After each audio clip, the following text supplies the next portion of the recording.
Yeah కొంచెం ముందు ఇంకొక రో చేసేయండి, ఎందుకంటే యా జాన్వి గారు అండ్ ఎవ్రీబడి అక్కడ ఫ్రంట్ రోలో వేయండి చైర్స్.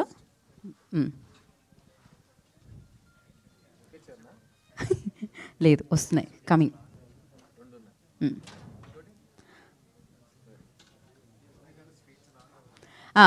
అది అది ముందే చెప్పారు, కండిషన్స్ అప్లై అని. సో యా తప్పదు కదా.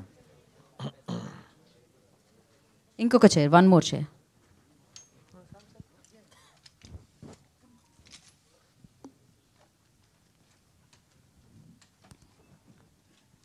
ఓకే సిద్ధార్థ్ గారు, over to you.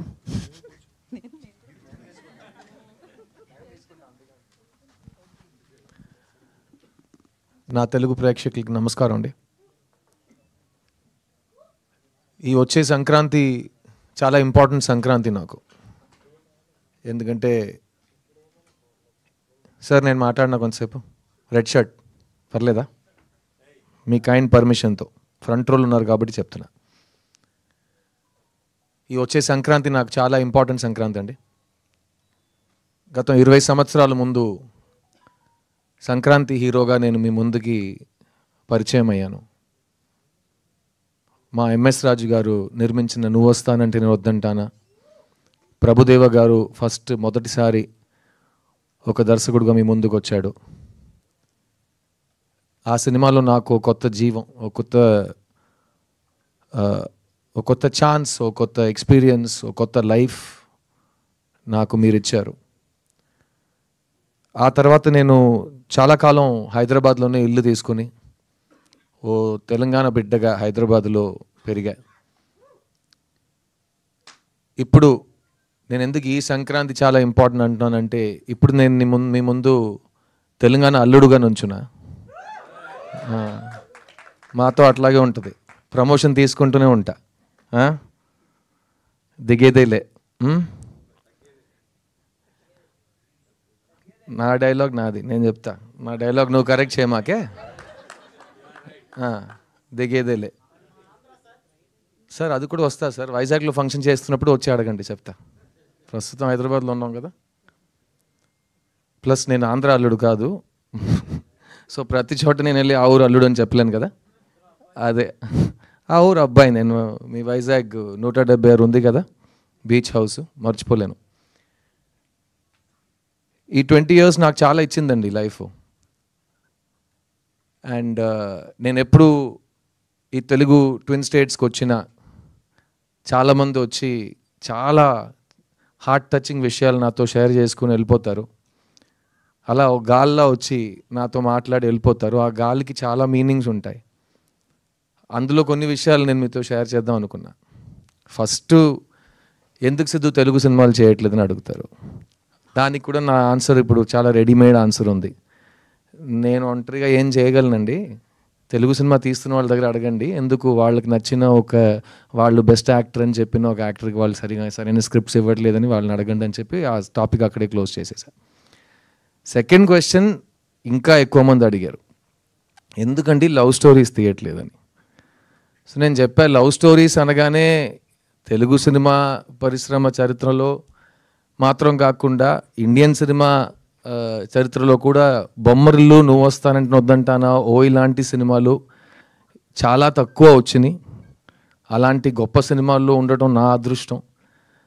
Love story తీస్తున్నావు అని చెప్పడం చాలా ఈజీ, కానీ ఆ వరుసలో మంచి లవ్ స్టోరీ తీయటం చాలా చాలా కష్టం. సో భయం వస్తుంది, అలాంటి ఒక స్టాండర్డ్ని మనం టచ్ చేయగలం అని. ఇంకోటి ఏంటంటే, మీకే తెలుసు, లవ్ స్టోరీ చేస్తుంటే ఇతను మన చాక్లెట్ బాయ్ దానికే పనికొస్తాడని ఇంకేం పని ఇవ్వరు. సో దానివల్ల ఇంకా భయం వచ్చింది. తర్వాత ఇంకా చాలా కారణాలు ఉన్నాయి, అది వేరే వేదిక మీద మాట్లాడుకుందాం. కానీ ఈ 10 years 11 yearsలో నేను సొంతంగా ప్రొడ్యూసర్గా మారి ఒక 5 సినిమాలు తీసా. ఒక్కొక్క సినిమా కొత్త జానర్లో ఇవ్వాలి. నేను నువ్వు వస్తానంటే కాదు, బాయ్స్ సినిమాలో హైదరాబాద్ మొదటిసారి వచ్చేటప్పుడు ఇచ్చే ఇంటర్వ్యూస్లో కూడా అన్నా, నా డ్రీమ్ స్టార్ అవ్వటం కాదండి, నా డ్రీమ్ చనిపోయే ముందు ఎవరో వచ్చి మంచి యాక్టర్ చనిపోయాడని చెప్తే చాలు, నేను ఒక యాక్టర్ని, ఎప్పుడు యాక్టర్గానే ఉంటాను అది వాళ్ళు అప్పుడు చెప్పారు, నీకు పొగరు, ఇది నీకు అర్థం కాలేదు, ఇది. నేను చెప్పాను, నాకేం కావాలి, నాకే కదా తెలియాలి, నీకెలా తెలుసు అని నేను చాలామందిని అడిగాను. ఇప్పుడు కూడా అదే అంటున్నా. నా ఉద్యోగం ఏంటంటే నాకు డబ్బులు ఇస్తారు, సిద్ధుగా కాకుండా ఇంకో మనిషిగా ఒక 2 hours 3 hours మీ ముందుకు రావటమే నా ఉద్యోగం. సో నేను అదే వెతుకుతూ ఉంటాను. ఒక్కొక్క సినిమాకి కొత్తగా ఒక మనిషిగా మనం అతను ఒంట్లో ప్రవర్తించి మనం ఒక కొత్త క్యారెక్టర్ని క్రియేట్ చేయలేమా అని ఒక ఛాలెంజ్ని ప్రతి సినిమా నేను ఈ 20 yearsలో ఒక ఛాలెంజ్గా నాకు తీసుకున్నాను. ఆ వరుసగా వస్తున్నప్పుడు మీ ముందు ఈ ప్రీవియస్ 5 films కూడా నా సినిమాలు అన్నీ డబ్ అయి వస్తున్నాయి ఇక్కడ తెలుగులో. అప్పుడు కూడా street love story, pure love story ఎందుకు చేయట్లేదంటే, నేను 10 years నుంచి మీ దగ్గర లవ్ స్టోరీ ఉందంటే నా ఇంటికి రావద్దు ప్లీజ్, నేను విన్నను. అలా మీరు ఫోర్స్ చేసి నన్ను వినే పరిస్థితికి పుష్ చేసినా నేను ఆ సినిమా చేయను అని ఒక ఫిక్స్ అయ్యా. ఆ టైంలో నా కెరియర్ రీలాంచ్ అయినట్టు ఒక సినిమా నేనే నాకు ఇచ్చుకున్నా. ఆ సినిమా పేరు చిత్తా, తమిళ్లో. అది తెలుగులో చిన్నగా మీ ముందుకు వచ్చింది.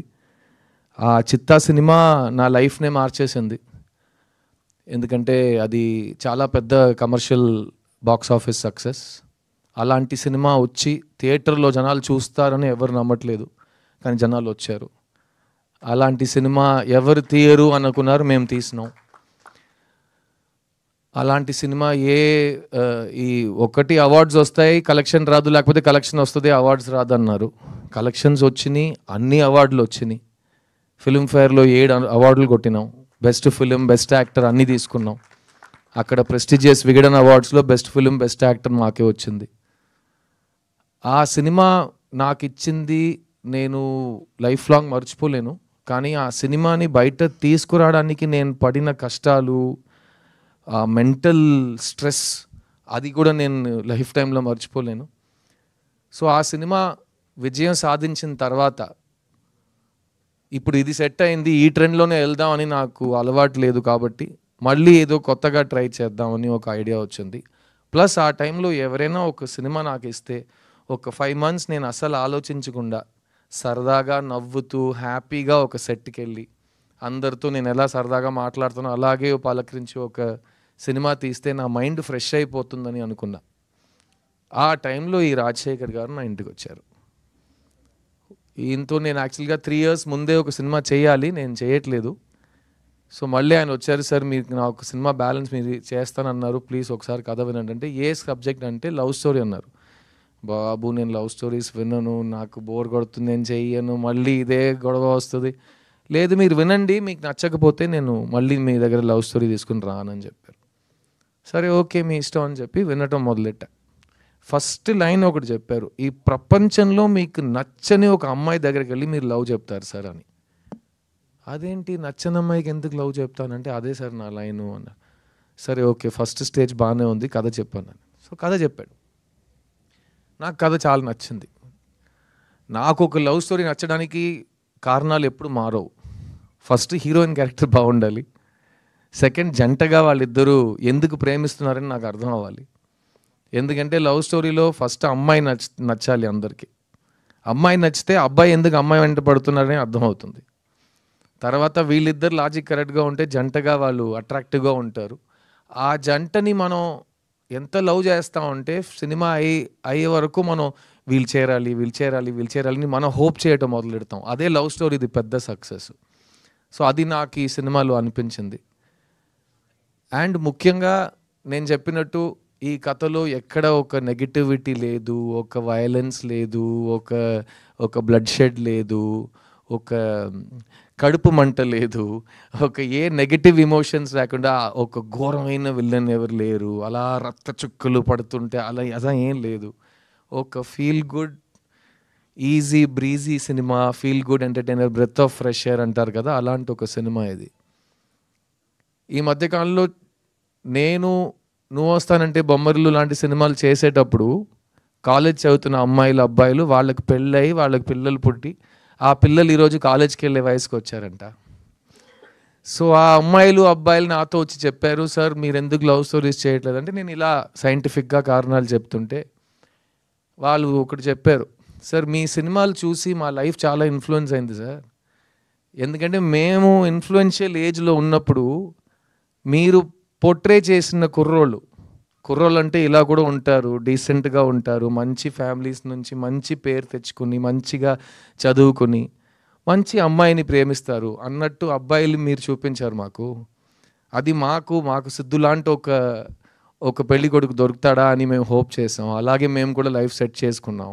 సో మాకు కరెక్ట్గా హస్బెండ్ సెట్ అవ్వడానికి మీరు ఒక ఇన్స్పిరేషన్ అన్నారు.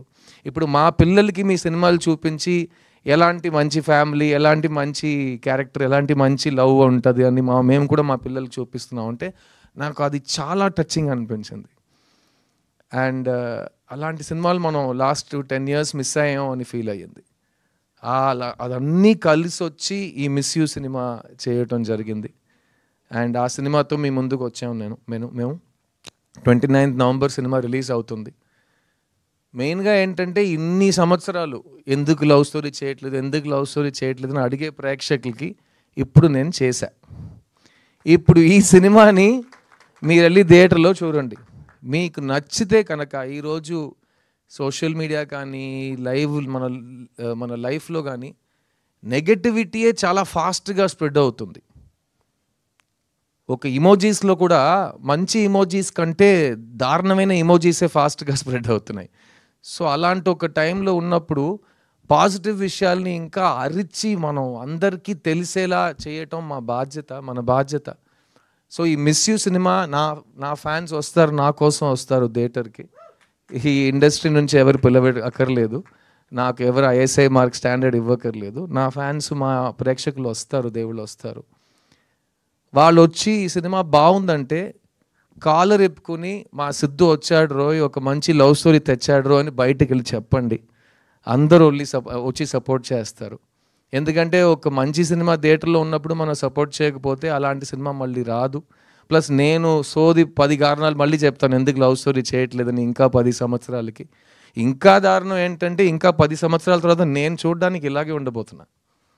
అది మా ఫ్యాన్స్కి తెలుసు, అర్థమైందా? సో స్టాక్స్ అలాగే ఉన్నాయి, వైల్డ్ స్టాక్స్ లాస్ట్ అన్నట్టు స్టాక్స్ ఉన్నాయి. సో మీకు లవ్ స్టోరీ మళ్ళీ కావాలంటే ఈ సినిమా కరెక్ట్గా విజయం సాధించిందంటే నేను మళ్ళీ లవ్ స్టోరీలు చేస్తా. లేకపోతే చాలా పనులు ఉన్నాయి మాకు కూడా. ఎందుకంటే ఏ సినిమా థియేటర్కి వెళ్ళాలి, మంచి యాక్టింగ్ అంటే ఏంటి, ఇవన్నీ మేము ఇప్పుడు ఉన్న ఇన్ఫ్లుయెన్సర్స్ దగ్గర నేర్చుకోకర్లేదు. నేను నా లైఫ్లో హాఫ్ పైన ఇయర్స్ నేను యాక్టర్గా ఉన్నా. అండ్ నేను అప్పుడు చేసిన పనులు కానీ ఇప్పుడు చేస్తున్న సినిమాలు కానీ ఒక్కొక్క సినిమాకి నేను ప్రాణం పోస్తాను. ఎందుకంటే ఆడియన్స్కి ఒక సినిమా 2.5 hours, నాకు సినిమా ప్రతి సంవత్సరం 365 days. ఎందుకంటే నాకు ఇంకేం తెలియదు. సో నేను 365 days ఈ పనిలోనే ఉంటా. అండ్ ఈ మిస్ యూ సినిమా నాకైతే చాలా నచ్చిందండి. అండ్ ఈ రోజుల్లో ప్రతిదానికి ట్రోల్ చేస్తున్నారు. అది ట్రోలింగ్ అంటే అది పాతగా అప్పుడు ఆ టైం నుంచి ట్రోలింగ్ ఉంది. ఒక మంచి విషయం చెప్పినా 10 మందిలో 2 యాదవులు ఏదో ఒక ట్రోల్ చేస్తారు. ముందు కూడా అలాగే మాట్లాడేవారు. ఇప్పుడు ఆ 2 యాదవులకే మనం ఎక్కువ మైకులు ఇస్తున్నాం. వాళ్ళకే చాలా ఫాలోయింగ్స్, లైక్, షేర్, సబ్స్క్రైబ్ చేస్తే వాళ్ళు స్టార్లు అయిపోయారు. ఇప్పుడు ఎదవని ఎలా మనం ట్రోల్ చేయాలని నాకు అర్థం కావట్లేదు. సో ఈ సినిమా కూడా ఆ ట్రోలింగ్ ఎదవలు ప్లీజ్ ఫస్ట్ టికెట్ కొనుక్కుని నీ ఇష్టం, నీ అబ్బాయి ఏమేం చేసుకో. ఈ టికెట్ కూడా కొనుక్కోకుండా ఇంట్లో బ్రషింగ్ కూడా చేయకుండా నువ్వు వచ్చి మొత్తం హేటింగ్ చేస్తున్నావు. సో ఫస్ట్ ఒక మంచి పద్ధతితో టికెట్ కొనుక్కుని సినిమా చూసి నీకు ఏం చెప్పాలో నువ్వు చేసుకో. ఈ జానర్లో నీలాంటి నెగిటివ్ స్ప్రెడ్ చేసే వాళ్ళకి చాలా తక్కువ పని. ఎందుకంటే లవ్ ఉన్నంత వరకు హేట్ సరిపోదు, ఓడిపోతూనే ఉంటుంది. ఈ సినిమాలో లవ్ ఉంది, ఈ సినిమాలో మీ సిద్ధు ఉన్నాడు. కానీ ముఖ్యంగా ఈ సినిమాలో ఒక మంచి కథ. 20 years ముందు మేము ఎలాంటి సినిమాలతో మేము ముందుకు వచ్చామో, అప్పుడు పాన్ ఇండియా, పూన్ ఇండియా ముందు నేనే ఫస్ట్ మల్టిపుల్ లాంగ్వేజెస్ చేసి సొంత గొంతులో డబ్బింగ్ చేసి 3 మీడియాల ముందు ప్రెస్ మీట్ చేసి నేను ఫస్ట్ చేసేవన్నీ. సో అలాంటివి ఇప్పుడు ఇది పాన్ ఇండియా సినిమా కాదు, ఇది తమిళ్ తెలుగులో వచ్చిన సినిమా. ఇంకా 2 years వెయిట్ చేయండి. ఒకే లాంగ్వేజ్లో తీసి ఏఐలో ఒక బటన్ నొక్కితే అది మా నోట్ని మొత్తం మూవ్ చేసి మీకు తెలుగు స్ట్రైట్ డబ్బింగ్ లాగా కనిపిస్తుంది. ఇంకా 2 years వెయిట్ చేస్తే అది కూడా వచ్చేస్తుంది. ఇంకా 10 years వెయిట్ చేస్తే మేము ఇంట్లో కూర్చోవచ్చు, హాలోగ్రామ్ పెట్టుకుని సినిమా తీసేస్తారు. సో అంతకుముందు మంచి సినిమాలు ఎంత వస్తాయో మనం చేసేస్తాం. ఈ మిస్ యూ సినిమా ఒక తమిళ తెలుగు ఫిలిం మన నేటివిటీకి తగ్గట్టుగా ఇప్పుడు ఉన్న యూత్కి ఒక పెద్ద మనిషి నాతో చెప్పాడు, మీరందరూ ఫ్రెష్నెస్ కొత్తగా చేయాలని వెతుకుతూనే ఉంటారు, కానీ మీకు ఒకటి తెలుసా, నాకు ఏజ్ 90 అయ్యింది, ఒకే సినిమాని 20 yearsకి ఒకసారి మళ్ళీ తీస్తూనే ఉండాలి. ఎందుకంటే నువ్వు లవ్ స్టోరీ తీస్తున్నావు అంటే ఆ టైంలో 18 to 30 ఉన్నవాళ్ళు యూత్ అనుకుంటారు, వాళ్ళకి లైఫ్లో ఇలాంటి లవ్ నేను చూడలేదని అనిపిస్తుంది. 20 years తర్వాత ఇంకో జనరేషన్ ఆ గ్యాప్కి వచ్చేస్తుంది 18 to 30కి, వాళ్ళ కోసం మళ్ళీ అదే సినిమాని తీయాలి. ఎందుకంటే ప్రేమనే ఒక్కొక్క జనరేషన్కి మీరే నేర్పించాలి, మీరే కరెక్ట్గా ఒక క్లాస్ తీసినట్టు చాలా అందంగా చూపించాలి. So old wine in new bottle అంటారు కదా, వైన్ ఇస్ వైన్, తాగితే ఎక్కేస్తుంది, బాటిల్ మార్చాలి, లేకపోతే పాత వైన్ అంటారు, అంతే కదా. సో ఈ పాత వైన్ కాదు, ఇది beautiful wine, timeless ever lasting wine అంటే ప్రేమ. అలాంటి ప్రేమని కొత్తగా ఒక బాటిల్లో ఈ రాజశేఖర్ అనే డైరెక్టర్ తీసుకొచ్చారు. ఈ కథలో చాలా హైలైట్స్ ఉన్నాయి. ముఖ్యంగా నేను చెప్పిన ఆ పాయింట్, ప్రపంచంలో నచ్చని అమ్మాయి దగ్గరికి వెళ్ళి ఐ లవ్ యూ చెప్పడం. ఎందుకంటే నేను చాలా అమ్మాయిలకి ఐ లవ్ యూ చెప్పాను సినిమాలో. అలాంటప్పుడు ఈ సినిమాలో ఐ లవ్ యూ చెప్పడానికి కారణం ఉండాలి, కానీ నచ్చని అమ్మాయికి ఐ లవ్ యూ చెప్పడం ఏంటి లాజిక్ అంటే, దానికి ఫస్ట్ నేను చెప్పినట్టు అమ్మాయి బాగుండాలి క్యారెక్టర్గా. నాకు ఈ సుబ్బలక్ష్మి క్యారెక్టర్ చాలా నచ్చింది, తనలో చాలా షేడ్స్ ఉన్నాయి, మీరు ట్రైలర్లో చూసుంటారు. ఒకవైపు చాలా క్యూట్ అండ్ బబ్లీ గర్ల్గా మన సినిమాల్లో మనం క్రియేట్ చేసిన ఒక ఇమేజ్ ఉంటుంది, కానీ ఇంకోవైపు ఒక సెన్సిటివ్ ఇండిపెండెంట్ అమ్మాయి కూడా ఉంది. అండ్ ఆ అమ్మాయి కాస్టింగ్ విషయానికి వస్తే, Ashika Ranganath first audition tape కానీ తను కన్నడలో కానీ తెలుగులో చేసిన సినిమాలు, మెయిన్గా తను చేసిన డాన్స్ నాకు విపరీతంగా నచ్చింది. అండ్ ఆశికా రంగనాథ్ ఈ సినిమాలో మీ ముందు వచ్చే ముందు ఆల్రెడీ ఇక్కడ తెలుగు ప్రేక్షకులతో ఎస్పెషల్లీ కుర్రోళ్ళ దగ్గర ఒక చాలా మంచి ఫాలోయింగ్ తెచ్చుకున్న ఒక అమ్మాయి. అండ్ ఈ సినిమా తర్వాత అబ్బాయిలు మాత్రమే కాకుండా అబ్బాయిల అమ్మాయిలు ఫ్యామిలీస్ అందరికీ ఈ అమ్మాయి మీద ఒక పెద్ద క్రష్ వస్తుంది, ఒక పెద్ద నమ్మకం వస్తుంది. She's a very very good actor. Thank you so much Ashi. And ముఖ్యంగా తను సిద్ధార్థ్ ఫ్యాన్, సో ఆల్రెడీ అక్కడ తన మీద నాకు ఒక ఎక్స్ట్రా లవ్ ఉంది. సో ఒక ఫ్యాన్గా మళ్ళీ నన్ను లవ్ స్టోరీస్లో లాగి తీసుకువచ్చినందుకు చాలా థ్యాంక్స్ ఆశి. అండ్ నీకు ప్రామిస్ చేసినట్టు ఈ సినిమాలో నేను ఎక్కువ డాన్స్ చేయట్లేదు, అదేమో నా అదృష్టం అనుకోండి. నేను చాలా, మీరే చూసారు ఒక సాంగ్లో ఎంత కష్టపడి ఆడానో, సోలో సాంగ్. కానీ ఆశితో డాన్స్ చేయాలంటే ఇంకా 6 months రిహర్సల్ కావాలి, దానికి మనం డేట్స్ కరెక్ట్గా అలర్ట్ చేసుకుని మాట్లాడుకుందాం, ఓకేనా. So thank you Ashi. ఈ cinema it's my film, but it's more than my film, it is your film. ఎందుకంటే మిస్ యూ, నిన్ను మిస్ అవుతున్నాను సినిమాలో, కాబట్టి you are the star of this film. So I only want great things for you. నువ్వు అన్ని ఇండస్ట్రీస్ని dominate చేయాలి, వరాలు మాత్రం కాదు, అన్ని క్యారెక్టర్స్ నీకు రావాలి, and people should remember you as there favourite. So all the best for that. Miss you సినిమాలో చాలా కాలం తర్వాత 8 పాటలు ఉన్నాయండి. సో జిబ్రాన్ గారు కూడా పాపం లాస్ట్ 4-5 yearsలో తమిళ్లో సైకో థ్రిల్లర్స్ ఎక్కువ చేశాడు. సో ఒక చీకట్లో కూర్చుని అన్ని కీబోర్డ్ కొంచెం డీట్యూన్ చేసి వైలిన్లో ఒక స్ట్రింగ్ తీసేసి అలాంటి మ్యూజిక్లు కొడుతున్నాడు. అప్పుడు అతనికి ఈ సినిమా ఒక చాలా న్యూ లీస్ ఆఫ్ లైఫ్లా నాకు అనిపించింది. ఇప్పుడు చాలా కలర్ఫుల్ టీషర్ట్స్ వేసుకుంటున్నాడు, నవ్వుతున్నాడు. సో జిబ్రాన్ని చూస్తుంటే చాలా హ్యాపీగా ఫీల్ అవుతున్నాను నేను. సో ఒక లవ్ స్టోరీ చేస్తే ఇలాగే ఉంటుందని, హీరో ఫేస్లో స్మైల్ ఉంది, మ్యూజిక్ డైరెక్టర్ ఫేస్లో స్మైల్ ఉందంటే దాని వెనక ఏదో ఒక కారణం ఉంటుంది. సో జిబ్రాన్ ఈ సినిమాలో 8 songs ఇచ్చారు. అండ్ సాంగ్స్లో మాత్రం కాకుండా ఈ cinema background score is a very very important part of the film. And ఎందుకంటే ఈ కథ మా ఇద్దరు క్యారెక్టర్స్ గురించే, కానీ ఈ కథలో చాలా ఇంట్రెస్టింగ్ క్యారెక్టర్స్ ఉన్నారు. ముఖ్యంగా పోస్టర్లో ఈ 4 ఫ్రెండ్స్, వాళ్ళని పెట్టడానికి అదే కారణం.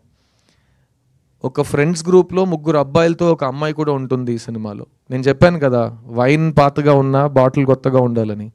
ఇప్పుడు ఉన్న ఫ్రెండ్స్ గ్రూప్లో అమ్మాయిలు ఉంటారు బాయ్స్తో. మేము హీరో అయిన కాలంలో ఒక ఫ్రెండ్స్ గ్రూప్ అంటే అందరూ యాదవులు బాయ్సే ఉంటారు, చాలా డ్రైగా ఉంటుంది. కానీ ఇప్పుడు గర్ల్ బెస్టీ బాయ్ బెస్టీ అని ప్రతి గ్రూప్లో ఉన్నారు కాబట్టి అదే కదా, boy and girl can be friends. So Sasthika అనే అమ్మాయి ఈ సినిమాలో నా best friend, childhood best friend character చేసింది. తను నా సిస్టర్లా, అదంతా పాతది. ఓమై ఫ్రెండ్లో చెప్పేసాం కదా, మేము బ్రదర్ సిస్టర్ కాదు, మేము ఫ్రెండ్స్ అంతే. సో అలాంటి ఒక మంచి ఒక ఫీలింగ్ ఈ ఫ్రెండ్స్ గ్రూప్లో మీకు వస్తుంది. అండ్ ఈ ఫ్రెండ్స్ గ్రూప్లో వాళ్ళు చేసే విషయాల వల్ల మాకు వచ్చే కాంప్లికేషన్స్ కానీ ఈ కథని వాళ్ళు నడిపే విధానం చాలా న్యూగా అనిపించింది నాకు. అండ్ మేము 90sలో థియేటర్కి వెళ్ళి చూసిన లవ్ స్టోరీస్ నాకు గుర్తొచ్చినాయి. ఎందుకంటే కలర్ఫుల్ సాంగ్స్ ఉంటాయి, ఫ్రెండ్స్ క్యారెక్టర్స్ కామెడీ చేస్తుంటారు, మంచి మెసేజ్ ఉంటుంది, ఫ్యామిలీ ఉంటుంది. అట్ ద సేమ్ టైం ఎండ్లో హీరో హీరోయిన్ కలుస్తారా, ఎలా కలిసినా సంతోషంగా ఉంటారా, అది అంతా ఈ సినిమాలో ఉంది. అండ్ నాకైతే ఒక చాలా రిఫ్రెషింగ్ ఫిల్మ్ అనిపించింది. ఈ సినిమాలో పనిచేసిన ప్రతి టెక్నీషియన్, ఎందుకంటే కేజీ వెంకటేష్ అనే కెమెరామ్యాన్, ఆయన కూడా ఇంతకు ముందు చాలా సీరియస్ థ్రిల్లర్స్ అలాంటి సినిమాలు షూట్ చేసిన మనిషి. ఆయన ఈ సినిమాలో మళ్ళీ ఫుల్ కలర్ఫుల్గా మనకు కావాల్సిన ప్యాలెట్లో ఒక సినిమా తీశారు. అండ్ ఈ సినిమాలో పనిచేసిన సీనియర్ ఆర్టిస్ట్ జయప్రకాష్ గారు, పొన్వనన్ గారు, వాళ్ళు కూడా ఒక ప్రీవియస్ జనరేషన్ని బాగా రిప్రజెంట్ చేస్తారు. అండ్ మీరు చూస్తుంటే ఇప్పుడు ఉన్న సినిమాకి ప్రతి సినిమా 2 weeks లోపల అందరు చూసేయాలనే ఒక కంపల్షన్ ఉంది. ఎందుకంటే అంతకు పైన థియేటర్స్ దొరకవు అందరికీ కరెక్ట్గా. సో మేము చేసిన సినిమాలు 1 సంవత్సరం ఆడినాయి. ఇప్పుడు 1 సంవత్సరంలో చూసిన వాళ్ళు మా వ్యక్తులు అందరూ 2 weeksలో చూడాలంటే అందుకే ప్రమోషన్స్ ఇంకా గట్టిగా 10-20 times అయిపోయినాయి. అంత అరుస్తూనే ఉన్నాం, ప్లీజ్ ప్లీజ్ ప్లీజ్ ప్లీజ్ రండి అని, క్రౌడ్ హైప్ అని. ఈ సినిమాకి నాకు హైప్ ఎక్కించక్కర్లేదు, బికాస్ ఇది లవ్ స్టోరీ. ఒక షో తర్వాత లవ్ స్టోరీ బాగుందంటే ఆ లవ్ హైప్ ఆటోమేటిక్లీ బయటకు వెళ్ళిపోతుంది. అది మీరు 20 years తర్వాత రిలీజ్ కోసం వెయిట్ చేయక్కర్లేదు. ఆ ఫస్ట్ 6 monthsలోనే సినిమాకి మంచి పేరు వచ్చేస్తుంది. ఈ జనరేషన్ చాలా ఫాస్ట్ కాబట్టి.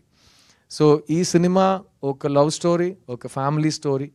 ముఖ్యంగా ఇది ఒక సిద్ధు సినిమా. మీరు సిద్ధార్థ్ అంటే ఎలాంటి సినిమాలు ఫస్ట్ తీస్తున్నాడో, ఎలాంటి సినిమాలు తీయట్లేదో, ఏ సినిమాల్ని మీరు మిస్ చేశారు, ఏ సినిమాలు నేను కోల్పోయాను, ఆ సినిమాలు అన్నీ కలిపి ఒక సినిమాగా ఉంటుంది. అండ్ ఈ సినిమా తర్వాత నేను మళ్ళీ ఎప్పుడు లవ్ స్టోరీ చేస్తాననేది నేను ఆల్రెడీ ముందు చెప్పినట్టు ఆడియన్స్ చేతిలో వదిలేస్తున్నాను.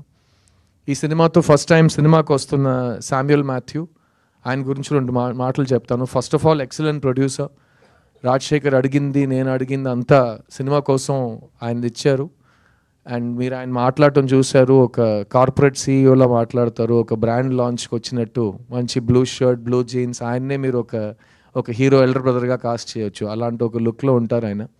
బట్ ఇలాంటి ప్రొడ్యూసర్స్ మాకు చాలా అవసరం అండి సినిమాలో. బికాస్ టైంకి సినిమాలు కంప్లీట్ చేసి అందరికీ టైంలకి డబ్బులు ఇచ్చి కరెక్ట్గా మీడియా ఈవెంట్ అంటే ఎలా ప్లాన్ చేయాలో దాన్ని ప్లాన్ చేసి చేయటం అన్నీ నాకు చాలా కంఫర్టబుల్గా ఆయనతో పని చేయటం జరిగింది. So welcome to cinema Samuel Matthew, and I wish you all the best. ఈ సినిమా తమిళ్లో మాత్రం, తెలుగులో మాత్రం కాకుండా అన్ని లాంగ్వేజ్లో రీమేక్ అవుతుంది. ఎందుకంటే మా పద్ధతి ముందు అలాగే ఉంటుంది కదా, ఒక సినిమా బాగుంటే తెలుగు ప్రేక్షకులు దాన్ని హిట్ చేస్తే దాన్ని 8 లాంగ్వేజ్లు తీస్తారు. 2 వారాల్లో ప్రతి లాంగ్వేజ్లో డబ్ చేసి చూపించాల్సిన అవసరం లేదు. So wishing you all the best. ఎందుకంటే it's a very very beautiful script. ఈ సినిమా రాసిన అశోక్ అండ్ రాజశేఖర్కి నా కంగ్రాచులేషన్స్. ఎందుకంటే ఈ 2024లో ఇలాంటి ఒక సెన్సిటివ్ స్వీట్ లవ్ స్టోరీ రాయటం చాలా కష్టం. ఎందుకంటే ఈ జనరేషన్ కుర్రోళ్ళు, అమ్మాయిలు చాలా ఫాస్ట్ అయిపోయారు. వాళ్ళు థియేటర్కి వచ్చేటప్పుడు, మేమైతే థియేటర్కి వెళ్తున్నాం అంటే ఆ వారం మొత్తం ఆ థియేటర్కి వెళ్తున్నాం అని వెయిట్ చేస్తుంటాం. ఇప్పుడు వీళ్ళు థియేటర్ లోపలికి వచ్చేటప్పుడు పాకెట్లో వాళ్ళకి ఇన్ఫర్మేషన్ యూనివర్స్ ఉంది, ఫోన్ అని, అందులో ఫుల్ ఎంటర్టైన్మెంట్ ఉంది. సో మీరు 2 seconds వాళ్ళని డిస్కనెక్ట్ చేస్తే వాళ్ళు ఫోన్కి వెళ్ళిపోతున్నారు. సో నెక్స్ట్ ఏం జరగబోతుందని వాళ్ళు చాలా ఫాస్ట్గా గెస్ట్ చేస్తున్నారు. అండ్ గెస్ట్ చేసిన తర్వాత అలాగే జరుగుతుందంటే వాళ్ళు మీకు ఇంకా టైం ఇవ్వనని చెప్పి ఫోన్కి వెళ్ళిపోతున్నారు. సో అలాంటి డిస్కనెక్ట్ అవ్వకుండా, నెక్స్ట్ ఏం జరగబోతుందని తెలియకుండా చాలా రిఫ్రెషింగ్గా ఒక స్క్రీన్ ప్లే, చాలా ఇంట్రెస్టింగ్ అయిన ఒక ఎడిట్. సో ఈ సినిమా అన్నీ ఒక మంచి కమర్షియల్ లవ్ స్టోరీకి ఏం కావాలో అన్ని ఎలిమెంట్స్ చాలా జాగ్రత్తగా చేయబడినాయి. అండ్ మంచి దానికి ఎప్పుడు మంచి రిజల్ట్ ఉంటుంది. సో ప్రతి దాంట్లో ఒక పాజిటివ్ ఉంది. సో నేను నా రిటర్న్ టు లవ్ స్టోరీస్లో చాలా పాజిటివ్స్ని చూస్తున్నా. అండ్ ఈ సినిమా తర్వాత మళ్ళీ నాకు మాత్రం కాదు, ఎందుకంటే నాకు ఈ సంవత్సరం రియల్ లైఫ్లో కూడా చాలా ప్రేమ పుట్టింది, చాలా మంచి విషయాలు జరిగినాయి, చాలా అదృష్టవంతుడు అయిపోయాను నేను. కానీ ఈ సినిమా తర్వాత మిగతా వాళ్ళు కూడా మా లైఫ్లో ఒక లవ్ స్టోరీ మనం చేస్తామని ఎక్కువ లవ్ స్టోరీస్ రాస్తారు, మళ్ళీ లవ్ స్టోరీస్ తీస్తారని నేను నమ్ముతున్నాను. ఆ రిజల్ట్ మొత్తం ఆడియన్స్ చేతుల్లో ఉంది. సో November 29th నేను మిమ్మల్ని థియేటర్లో కలుస్తాను. మళ్ళీ చెప్తున్నా, ఇంతవరకు లాస్ట్ 4-5 years నేను ఎప్పుడు స్టేజ్ ఎక్కి మైక్ పట్టుకున్నా నా టైం వస్తుందని చెప్పాను. ఈసారి చెప్తున్నా, నా సినిమా వస్తుంది రోయ్, అందులో లవ్ ఉంది రోయ్, వచ్చి ఫ్యామిలీతో పండగ చేసుకుని రోయ్ అంట. సో November 29th థియేటర్లో కలుద్దాం. Thank you once again to Asian Suresh Films. వాళ్ళు always supported me, Sunil garu కానీ సురేష్ బాబు గారు కానీ, Dev always supported me. And నేను సినిమాకి వచ్చే కాలం నాకు ఇంకా గుర్తుంది. రామనాయుడు గారు నాకు ఇచ్చిన అడ్వైస్, ఆయనతో నేను స్పెండ్ చేసిన టైం, అండ్ ఇవన్నీ నేను లైఫ్ లాంగ్, అది చెప్పాను కదా, more than half my life I have been an actor and more than half of that I have been a Telugu hero. So it will always be part of me. నేను ఈరోజు ఎక్కడ వెళ్ళి ఏం చేసినా నా అచీవ్మెంట్స్లో 50% మీదే, అండ్ ఇంకా ఫ్యూచర్లో అలాగే ఉంటుంది అనుకుంటున్నా. అండ్ సో నేను నెక్స్ట్ తెలుగు సినిమా స్ట్రైట్గా ఎప్పుడు చేస్తానని ఇక్కడ ఇండస్ట్రీతో అడిగి నాకు బోర్ కొట్టింది, వాళ్ళని అడగను. కానీ మీడియా వాళ్ళు మీ ముందు చెప్తున్నాను, నా ప్రేక్షకులకు చెప్తున్నాను, మీకు కావాలంటే ఎవడేం ఆపలేడు. సో మీకు కావాల్సినట్టు మీరు చేయండి, అదే జరుగుతుంది. సో ఫస్ట్ 29th November ఒక ఎగ్జామ్ ఉంది, నాకు హాల్ టికెట్ తీసుకున్నా, వచ్చి సినిమా చూడండి, దాని తర్వాత మాట్లాడుకుందాం. నేను మీ సిద్ధుని. Thank you to all the media for coming here today, and thank you for supporting me for these 21 years, and hopefully we will be friends forever. And మా ప్రేక్షకులకి మళ్ళీ చెప్తున్నా, 29th November సిద్ధు సినిమా వచ్చింది రోయ్, see you in theatres. Thank you. And Geetha, thank you so much. Every time నువ్వు ఇచ్చే intros కంటే మా ఇంట్లో కూడా ఎవరు నన్ను అంత ప్రైజ్ చేయట్లేదు. సో వాళ్ళని నీ ప్రోగ్రామ్స్ చూసి నేను నేర్చుకోమంటా. ఓకేనా? అది ప్రేమతో వస్తుంది. And thank you Siddharth, stay back. And I request producer గారిని వేదిక మీద రాసుగా స్వాగతిస్తున్నాము మరొకసారి.